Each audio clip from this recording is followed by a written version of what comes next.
Hoje eu tenho uma história incrível para compartilhar com vocês, algo que talvez você nunca tenha ouvido falar. Você já ouviu falar em empresas como a Heinz, a Colgate, a Quaker ou também aquela loja de calçados Foot Locker? Bem, essas gigantes do mundo dos negócios têm algo muito em comum, algo que é um segredo fundamental do sucesso dessas empresas. Quer saber qual o segredo? O que ele tem a ver com a Bíblia?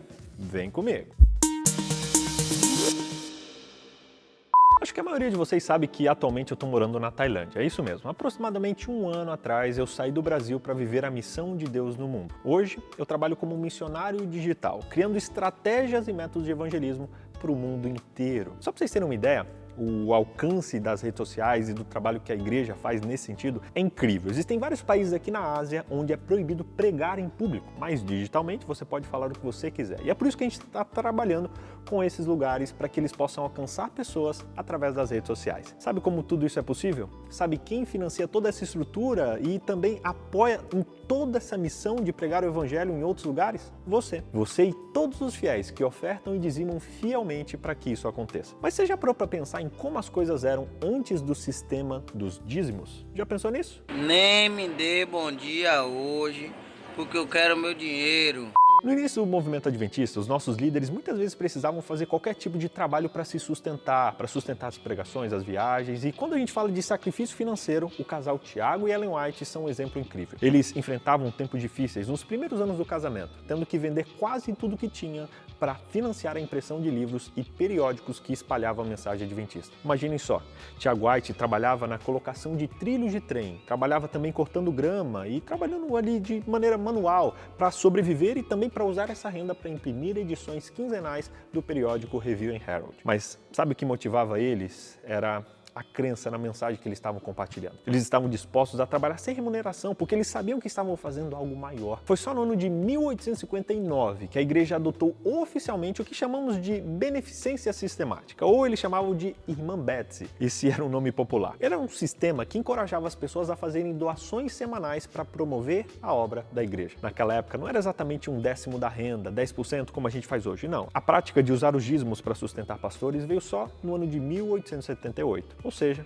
vários anos depois. Benevolência sistemática ou Irmã Betsy era um sistema de ofertas baseado principalmente em 1 Coríntios 16, 2 e 2 Coríntios 9, 5 a 7. Depois confere esse texto para você entender o que eu estou falando. A orientação era que os homens separassem entre 5 a 25 centavos de dólar e as mulheres entre 2 e 10 centavos. E aqueles que tinham prioridades separavam entre 1 e 5 centavos para cada 100 dólares em propriedades que possuíam. E aí você fala, BJ, mas centavos? Gente, naquela época o dólar ele era bem diferente do que a gente conhece hoje. E isso era um grande valor para aquela época e também era muito acessível para que todos pudessem contribuir. Esse dinheiro ele era destinado a espalhar as 3 mensagens angélicas de Apocalipse capítulo 14. Embora fosse um sistema simples, era uma maneira prática de contribuir para a obra de Deus, não importando a sua condição financeira. Foi só no ano de 1876 que D.M. Cartwright, enfim, o estudioso publicou 2 artigos na revista Review and Herald que argumentavam com base na Bíblia que Deus exigia que o seu povo devolvesse um décimo da sua renda. Eles mencionaram Abraão, que devolveu o dízimo segundo Gênesis, e também as leis mosaicas que tratavam do dízimo. A sede mundial da igreja convocou então uma reunião especial naquele ano para estudar o assunto e votou a favor da mudança. Gente, imagina a revolução que isso trouxe na forma como os adventistas encaravam suas finanças e a sua relação com Deus. Passamos então a entender que devolver 10% da nossa renda, o dízimo, era uma maneira concreta de demonstrar a nossa fidelidade a Deus, além de oferecer também ofertas voluntárias, além aí dos 10%. Quando a gente fala sobre dízimo e a sua fundamentação bíblica, a gente não pode deixar de citar Malaquias capítulo 3. Esse é um texto bíblico que destaca a importância de devolver os dízimos e ofertas a Deus. Ele nos lembra da gravidade de reter recursos que pertencem ao Senhor. Além disso, ele promete bênçãos incríveis para aqueles que são fiéis. O livro de Malaquias ele foi escrito num momento de apostasia, mas Deus estava ansioso para abençoar o seu povo e da mesma forma, ele deseja abençoar você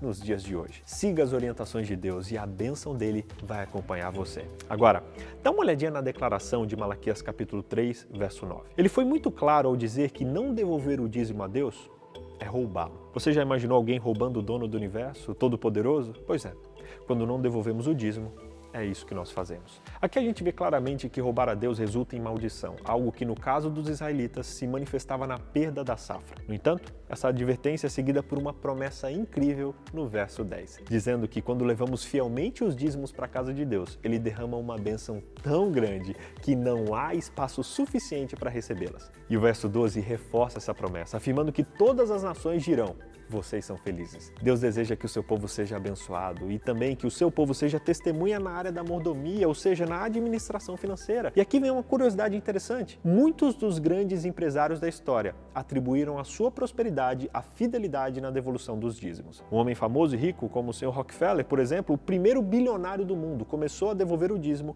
quando ganhava apenas $3,50 por semana. E ele não está sozinho nessa lista. Empresários ricos como o Heinz, o dono daquela empresa gigante Kraft, um outro cara lá da Colgate e vários outros, também priorizavam Deus nas suas finanças e foram abençoados por isso. E aí você fala: BJ, mas isso não é teologia da prosperidade? Eu dou para Deus, Ele me abençoa, me faz rico? Gente, não. Teologia da prosperidade diz que você dá só para receber algo em troca, e não é isso que eu estou falando. Malaquias 3 nos revela que Deus tem um desejo profundo de mostrar o seu poder em nosso favor. No verso 10, Ele está literalmente pedindo: hey, me testem, sejam fiéis nos dízimos, que vocês vão ver o que eu vou fazer por vocês. Para reforçar essa ideia, o texto de 2 Crônicas 16, verso 9, nos diz que Deus está procurando pessoas por meio das quais Ele possa manifestar a sua força. Isso não se trata de teoria da prosperidade, porque o dízimo não é um ato de pedido, é um ato de gratidão, entende? Deus não pede para você dar algo e em troca Ele te faz prosperar. Deus pede que você devolva parte daquilo que Ele já te deu, parte da prosperidade que Ele já te concedeu antes. E a coisa fica ainda mais feia quando a gente entende que quando não devolvemos o dízimo, nós roubamos o dinheiro que financiaria a missão de Deus. E além disso, roubamos a nós mesmos, impedindo que o poder de Deus possa estar abençoando a nossa vida na sequência e na continuidade dela. É uma besteira gigante. Ladrão! Malaquias 3 nos apresenta duas motivações poderosas para sermos fiéis a Deus na área financeira. Primeiro, manter as provisões da casa do Senhor, garantindo ali que a obra continue e que as coisas continuem acontecendo. E segundo, para experimentarmos a generosidade para com aqueles que são fiéis. Finalmente, Malaquias 3, verso 2 e 3 nos lembra que Jesus está voltando e Ele deseja nos levar para o céu. E a devolução fiel dos dízimos é um método que Ele usa para refinar o nosso caráter e nos preparar para a sua volta. Pessoal, esse é um chamado para colocarmos a Deus em primeiro lugar diante de todas as coisas, inclusive daquela que é mais difícil, o nosso dinheiro, as finanças, para que assim sejamos testemunhas do poder transformador de Deus na minha e na sua vida. Resumindo, primeiro, os dízimos têm o propósito de manter as provisões na casa do Senhor, garantindo ali que a obra continue a ser realizada. Segundo, os dízimos nos motivam a experimentar a generosidade para com aqueles que são fiéis. Terceiro, Deus tem um desejo muito profundo de mostrar o seu poder em favor dos fiéis. E quarto, quando a gente não devolve o dízimo, a gente rouba de Deus duas coisas valiosas: o recurso que pertence a Ele e a oportunidade de Ele demonstrar o poder dele através de nós. Aí não vale a pena, gente. Que Deus abençoe você, que você entenda que devolver os dízimos não é um ato de sacrifício, mas um ato de amor. É um presente de Deus para mostrar para você e para o mundo de que nada deve tomar o trono do teu coração, inclusive e especialmente o dinheiro. Seja fiel nos dízimos e nas ofertas. Seja organizado com as suas finanças. Use isso e esse princípio para você abençoar a igreja e abençoar pessoas através das suas ofertas, porque fazendo assim, você vai devolver um pouco do que Deus já te deu e assim vai mostrar que você é digno de receber mais. Afinal, você administra com sabedoria o pouco que Deus coloca sobre suas mãos. Que Deus use você e que esse pouco se torne muito, para que você seja uma bênção para as pessoas e para a obra de Jesus.